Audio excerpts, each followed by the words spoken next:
Bonjour à tous. Alors, je fais une petite vidéo parce que j'ai eu énormément de demandes concernant la recette de mes macarons. Alors, ça me touche beaucoup.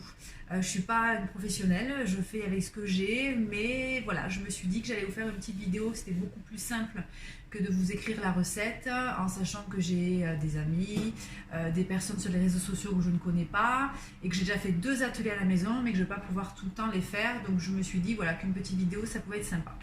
Donc je vous présente mon petit assistant culinaire qui s'appelle KitchenAid. Donc je ne fais mes macarons qu'avec ça. Ça va de la meringue jusqu'au macaronnage. Donc pour ceux qui ont le KitchenAid et qui ne savaient pas qu'on pouvait macaronner avec, et bien voilà, surprise, on peut.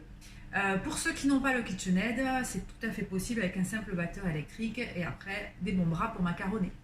Donc je vais commencer déjà à vous présenter les produits que j'utilise et puis après on est go pour la recette.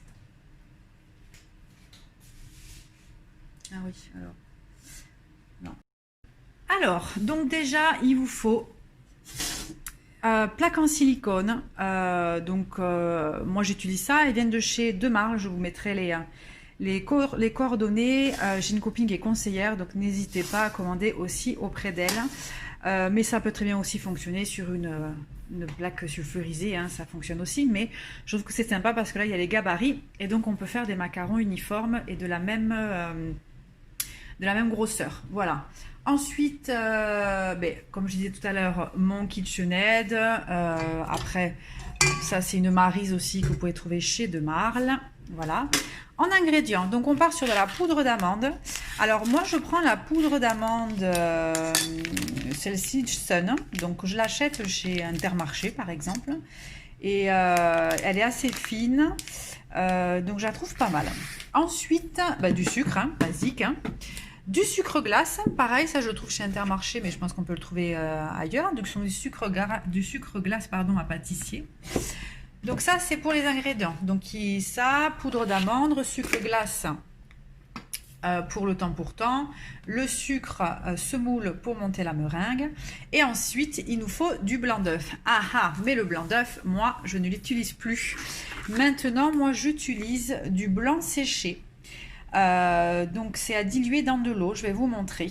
Je trouve ça super, ça évite de faire vieillir les blancs d'œufs.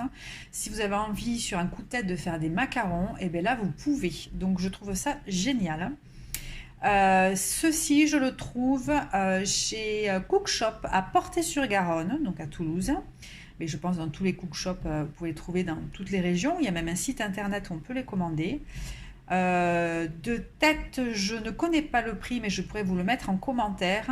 C'est vraiment pas cher et ça dure vraiment dans le temps parce que vous allez voir le peu de quantité que je vais prendre pour faire 2 plaques de macarons. Donc voilà, moi j'utilise ça pour faire les blancs d'œufs. Donc tout ça c'est pour faire les macarons. Et ensuite, là c'est un colorant qui est un colorant artiste que vous pouvez normalement trouver sur la boutique de Marle aussi, normalement. Là aujourd'hui j'ai décidé de les faire en vert puisque je veux faire des macarons à pistache aujourd'hui. Voilà. Ensuite en accessoire, ça c'est la poche à douille avec la douille qui est dedans. Et en fait, j'ai ce petit support qui est, je trouve, pratique. Comme ça, on a les 2 mains pour verser directement la préparation dans la poche à douille. Pareil, tout ça, c'est de Marle. Je vous mettrai les coordonnées. Ça, je le prends en plus, un petit racloir. Vous verrez pourquoi je l'utilise. Et ensuite, des balances, parce qu'il faut peser au gramme près.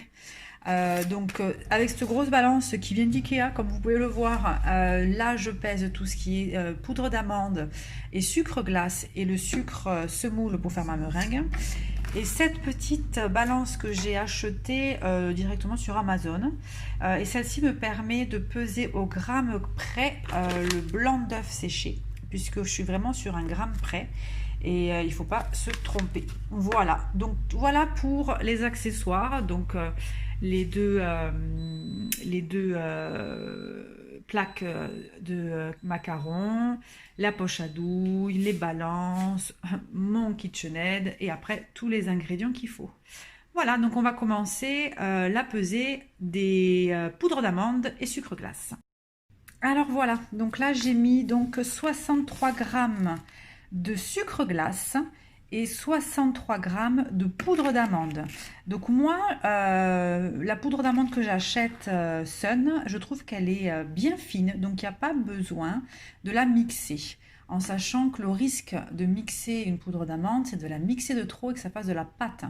Donc voilà, moi je trouve qu'elle est assez fine, j'ai pas besoin de la mixer. La seule chose que je fais, c'est de bien mélanger pour que ce soit bien homogène, les deux préparations, et donc d'écraser si on voit des petits morceaux, voilà, qu'elles soient bien mélangées. Mais de toute façon, après, pour ceux qui le souhaitent, parce que c'est pareil, je ne le fais pas forcément tout le temps, je le passe aussi après au tamis, quand on va le mettre sur la meringue. Voilà, donc ça, c'est la préparation. Donc j'avais dit 63 grammes de poudre d'amande et 63 grammes de sucre glace. Ensuite, là, je suis en train de peser donc mes blancs d'œufs séchés. Donc là, vous voyez, je suis à 3,45 g. Alors, il ne faut pas aller au-dessus de 4 grammes. Moi, je trouve que 3,30 g, 3,40 g, 3,50 g maximum, c'est pas mal pour faire les macarons. Donc voilà, donc là, je suis vraiment sur 3,45 g et vous pouvez regarder, c'est vraiment très peu en quantité, ça fait l'équivalent d'une petite cuillère à café et demi. Voilà, une cuillère à café plus la moitié d'une cuillère à café. Donc je trouve que voilà, c'est pas énorme la quantité et c'est pour ça que le sachet va durer longtemps. Voilà, donc ça c'est la pesée de la poudre de blanc d'œuf. Ensuite, là je viens de peser l'eau, donc 50 g d'eau. Alors, de l'eau à température ambiante, moi j'ai utilisé de l'eau de bouteille, mais vraiment de l'eau à température ambiante. Il ne faut pas qu'elle sorte du frigo, surtout pas. Donc là, j'ai les 50 g d'eau et je verse dedans mes 3,45 g de poudre d'œuf. Et après, ça part au mixeur du KitchenAid. Donc pour ceux qui n'ont pas le KitchenAid, c'est le batteur électrique. Tout simple, hein, voilà. Donc là, on va commencer à le mixer. Alors, je vais voir si je peux le faire avec une main parce que c'est pas facile. Voilà. On va commencer à le mixer à toute petite vitesse. Là, je le mets vraiment à K1. Manière juste d'incorporer la poudre de blanc d'œuf à l'eau. Et après, nous allons donc peser du sucre semoule. Sucre semoule, ça va être pareil, 63 g de sucre semoule. Alors, je vais voir si je peux vous le faire en direct. 63 grammes. Voilà. Hop. Là, 62. Ouais, 62 parce que j'ai peur de faire plus. Donc, on part sur 63 grammes de sucre semoule. Hop. Et on l'incorporera 3 fois, en 3 fois, dans le blanc d'œuf. Et à chaque fois, on augmentera la vitesse. Donc là, je vais bien faire en sorte que la poudre s'incorpore. Alors, il faut juste que ça commence à être mousseux. Dès que ça commence à être mousseux, on peut commencer à mettre le sucre semoule. Je peux juste un peu plus accélérer. Voilà. Je remets à vitesse. Donc là, ça commence à mousser. Donc, je peux mettre les 1/3 du sucre et j'augmente la vitesse. Et ça, je vais le faire 3 fois. J'attends un petit peu, ça mousse un peu plus. Je rajoute mon deuxième tiers, je augmente la vitesse et après, j'attends un peu et je rajoute mon dernier tiers. Et là, je mets à grande vitesse. Donc là, j'ai rajouté déjà mon deuxième tiers entre temps.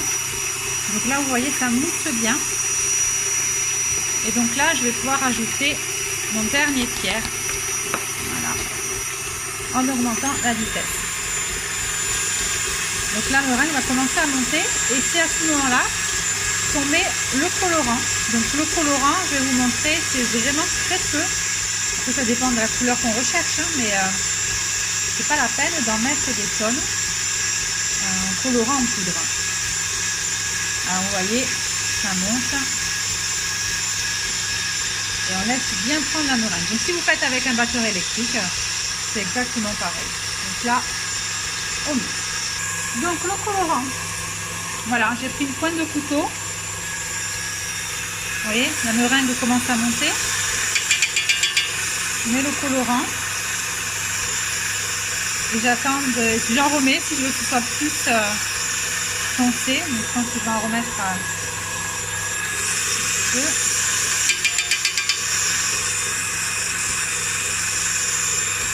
Alors on voit pas bien sur la vidéo, mais ça fait jaune, mais je vous assure que le vert arrive quoi. Mais on voit pas bien.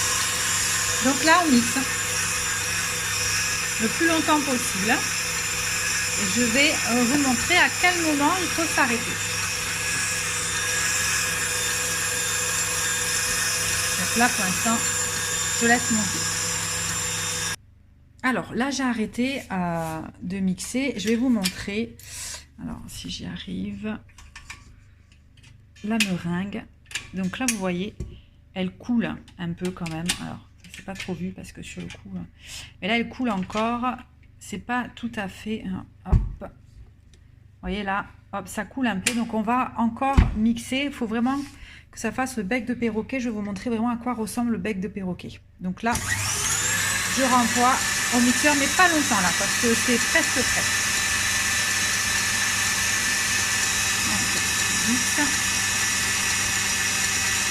Pas facile de filmer en même temps.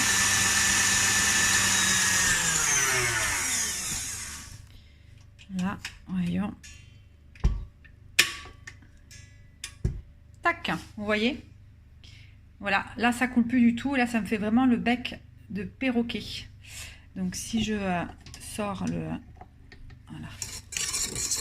Vous voyez, alors mince, je ne mets pas la caméra au bon endroit.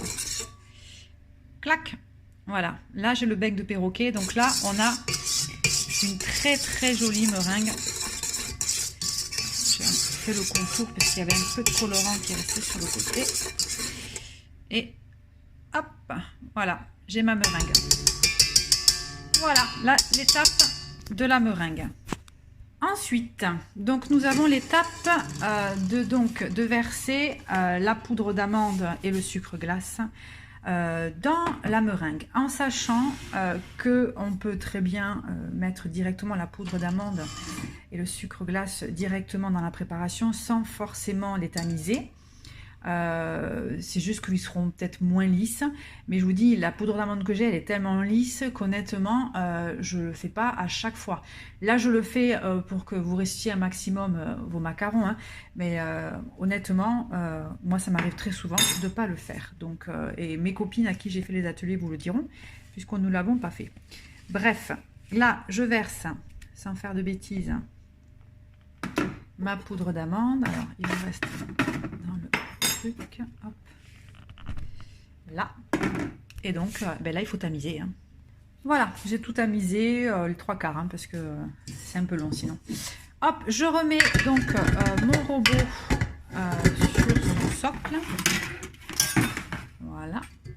Et donc pour ceux qui ne savaient pas, nous pouvons donc macaronner avec le KitchenAid. Et pour macaronner avec le KitchenAid, nous utilisons la feuille. Donc, hop, je l'installe. J'abaisse mon KitchenAid. Hop, voilà, doucement.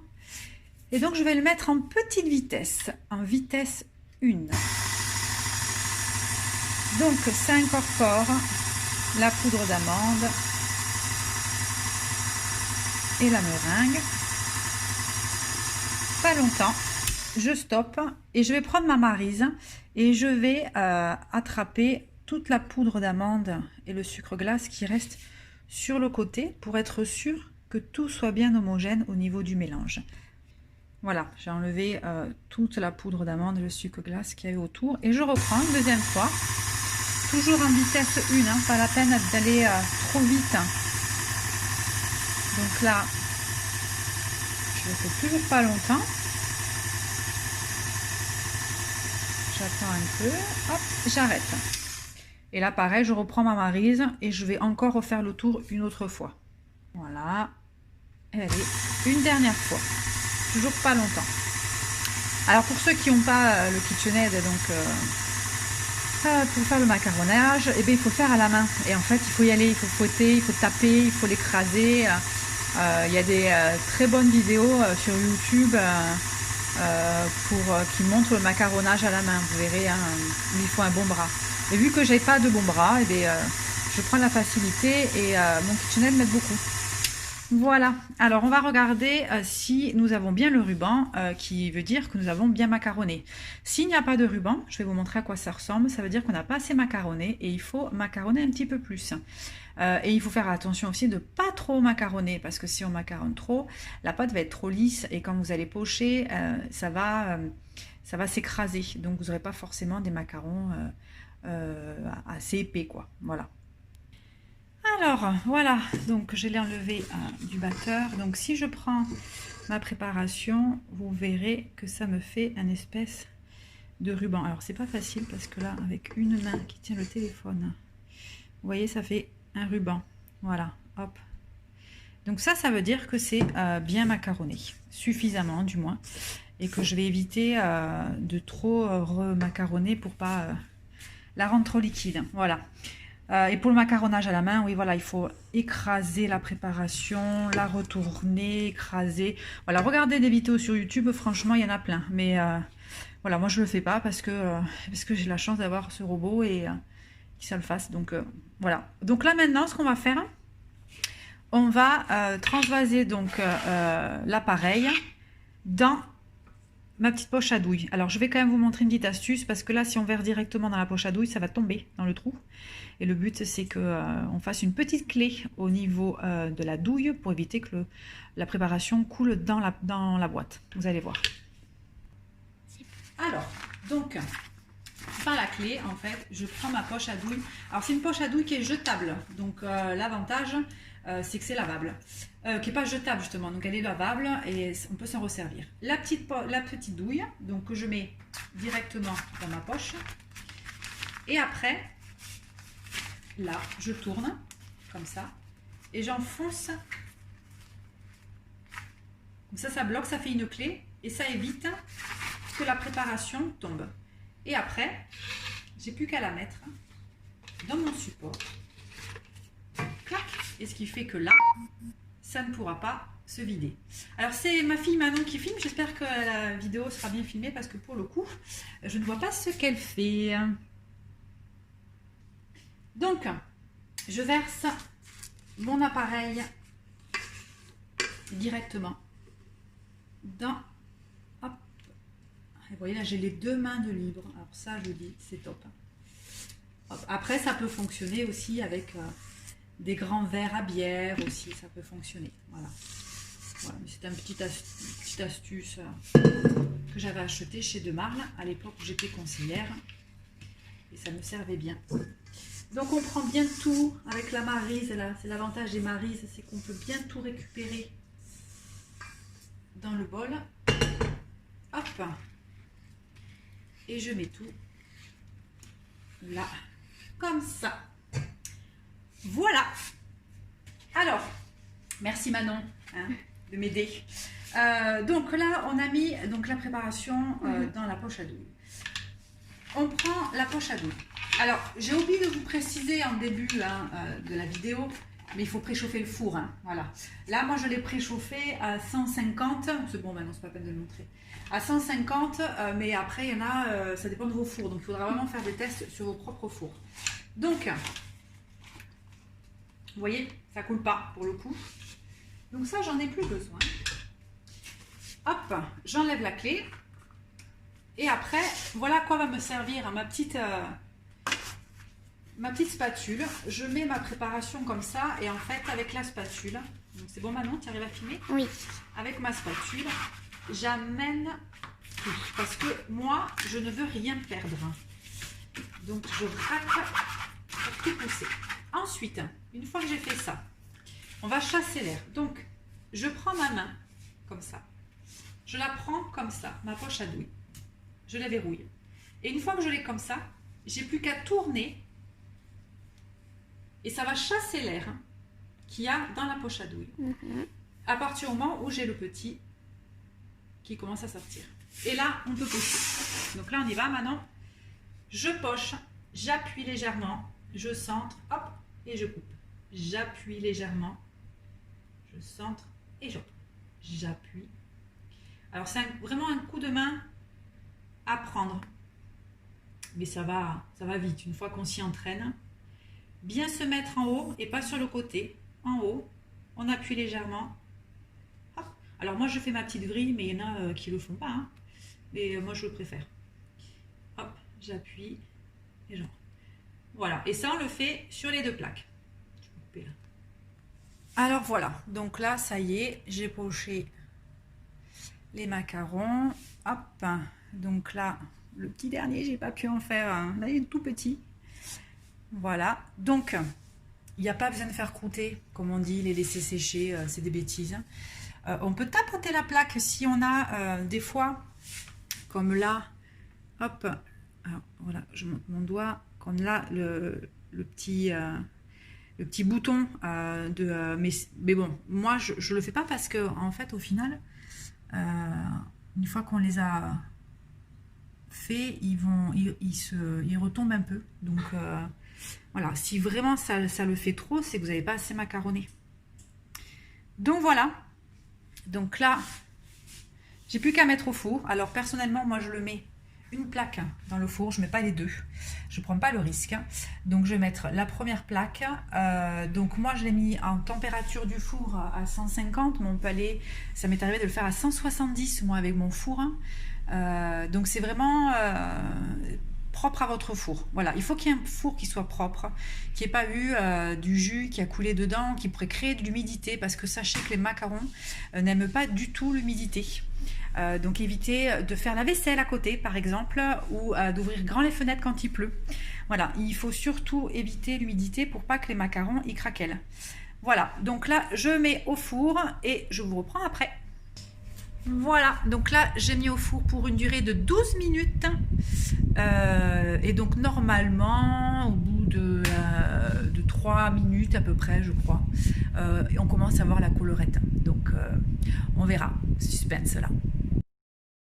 Et voilà, première plaque de macarons qui a cuit, donc voilà, pour les décrocher on prend les 2 doigts. On tire doucement, clac. Donc voilà comment ils sont. Je sais pas si je peux bien les mettre. Voilà, la jolie colorette. Ils sont beaux, ils sont lisses. Clac. Voilà, j'avais fait d'autres aussi. Ça c'était ce matin. Voilà. Ils sont bons. Non, il n'y a plus qu'à tous les décoller. Voilà. Donc, après, il faut faire les ganaches. C'est ce qu'il y a de plus long à faire, je trouve. Et attendre que la deuxième plaque ait fini de cuire.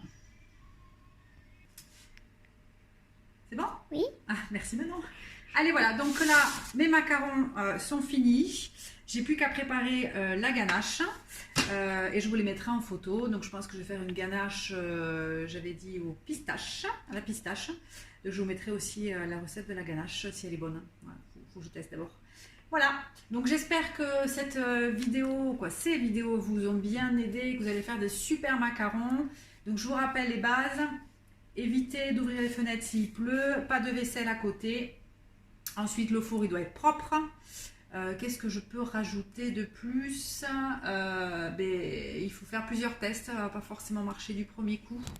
Mais soyez patients parce qu'on y arrive et après c'est top parce que c'est quand même vachement sympa avec le café. Voilà, donc si vous avez des questions, n'hésitez pas et surtout je vais voir vos photos. À bientôt, merci beaucoup.